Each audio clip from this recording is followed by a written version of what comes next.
Китайские ЧВК в странах Центральной Азии.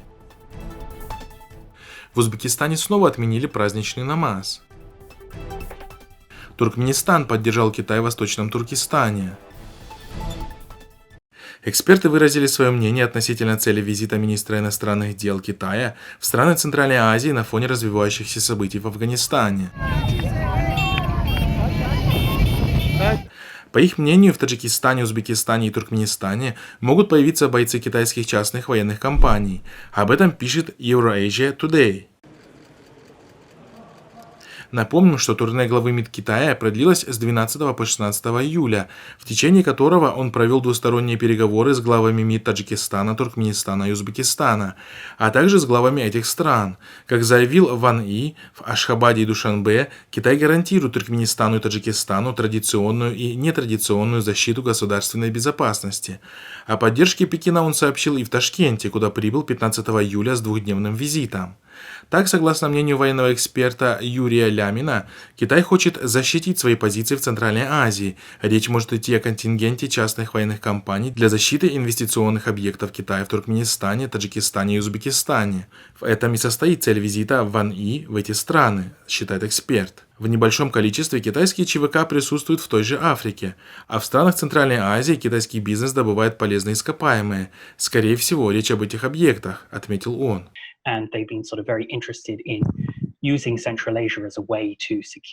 Примечательно, что независимые наблюдатели не раз критиковали власти стран Центральноазиатского региона за преступную экономическую политику, которая нацелена на распродажу экономических ресурсов страны иностранцам и которая в итоге приводит к размещению иностранных военных под предлогом защиты экономических интересов этих держав. Напомним, что в феврале 2019 года в СМИ появилась информация о присутствии китайской военной базы на территории Мургабского района Горно-Бадахшанской области в нескольких километрах от границы с Китаем, о чем свидетельствуют спутниковые снимки. Следует отметить, что размещение иностранного воинского контингента не только считается политической ошибкой, приводящей к потере суверенитета, но и грехом согласно исламу, так как это предоставляет немусульманам власть над Даруль-Ислам. В статье 190 Конституции, которую подготовила одна из исламских политических партий, говорится: совершенно запрещено заключение каких бы то ни было военных договоров и пактов, а также связанных с ними политических договоров и заключение соглашений об аренде военных баз и аэродромов. Аллах Субхану ва Тааля барчаларымызга улуу Курбан hayitini. Узбекистанцы не смогли выполнить долгожданный коллективный намаз в день праздника Курбан. Соответствующее решение было принято Советом улемов Управления мусульман Узбекистана 16 июля. Свое решение Совет улемов обосновал эпидемиологической ситуацией в стране. Вместо праздничного намаза узбекистанцам порекомендовали прочесть дома намаз Зуха. Согласно этому же решению, похоронные молитвы также предписано совершать дома с участием близких родственников. Также временно приостановлено совершение пятничных намазов. Что касается пятикратных молитв, то их будут совершать на открытых территориях мечетей с соблюдением карантинных мер.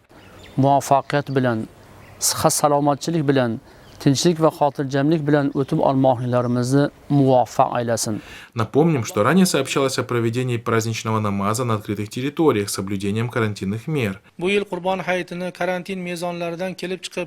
Так, первый заместитель главы управления мусульман Узбекистана Хамиджон Ишматбеков заявлял следующее. Управление по религиозным делам дает все инструкции для совершения намаза Курбан-Байрам в условиях карантина. Пятничные молитвы уже некоторое время совершаются на улице. Точно так же создаются условия для совершения праздничных молитв на улице. Конечно, дистанция сохраняется. Мы также просим людей не позволять приходить маленьким детям и пожилым людям, которым не предписана молитва.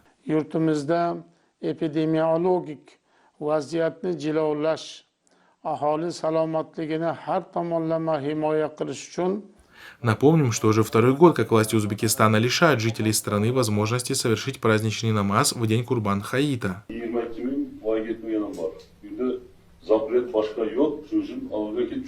Узбекистанский режим, как и все другие режимы Центральноазиатского региона, использует любой повод для создания новых ограничений в выполнении мусульманами религиозных предписаний, а придворные улемы выдают противоречащие исламу фетвы для придания легитимности решениям своих правительств. Bizdan asosiy talab qilingan narsa hozirgi tilda aytilayotgan karantin holati. of the territorial state. Туркменистан поддерживает позицию Китая в отношении мусульман Восточного Туркестана. Об этом 14 июля на 47-й сессии Совета ООН по правам человека заявил представитель Туркменистана. Данное заявление в очередной раз продемонстрировало зависимость стран Центральной Азии от Китая, страны, которая поглощает этот регион не только в экономическом и финансовом плане, но и доминирует над правящими кругами центральноазиатских стран в некоторых политических аспектах. Страны Центральной Азии далеко не единственные мусульманские страны, которые подвергаются критике за прямое или косвенное одобрение политики китайских властей в отношении мусульманского населения оккупированного Восточного Туркестана. Just across your border in Western China, the Chinese government has imprisoned more than 1 million. Не так давно премьер-министр Пакистана Имран Хан в интервью с американским журналистом Джонатаном Своном на вопрос о причинах его молчания по поводу геноцида, стерилизации и наказания за пост и молитву в Восточном Туркестане ответил: China has been one of the greatest friends to us in our most difficult times. When we were really struggling, our economy was struggling, China came to our rescue.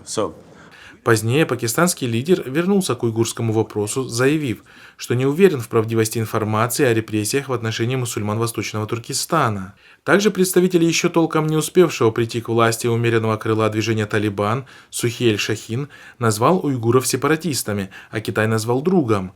В своем заявлении изданию SCMP он заявил: «Наши представители были в Китае много раз, и у нас с ними хорошие отношения. Китай – дружественная страна, участие которой в реконструкции и развитии Афганистана мы приветствуем». Сухейль также заверил, что талибы не позволят уйгурским сепаратистам, часть которых искала убежище в Афганистане, обосноваться там. Как отмечают наблюдатели, такие страны Центральноазиатского региона, как Афганистан и Пакистан, находятся в центре китайских планов по созданию так называемого «нового шелкового пути», соединяющего Китай с Европой и Африкой.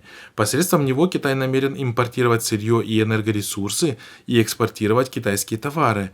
В связи с этим авторитарные и коррумпированные режимы в этих странах предпочитают сотрудничать с китайскими властями, закрывая глаза на вопиющие преступления и геноцид мусульман Восточного Туркестана. You are not in any way concerned about the Muslim Uyghurs in Xinjiang. Our discussions with Chinese will always be behind closed doors.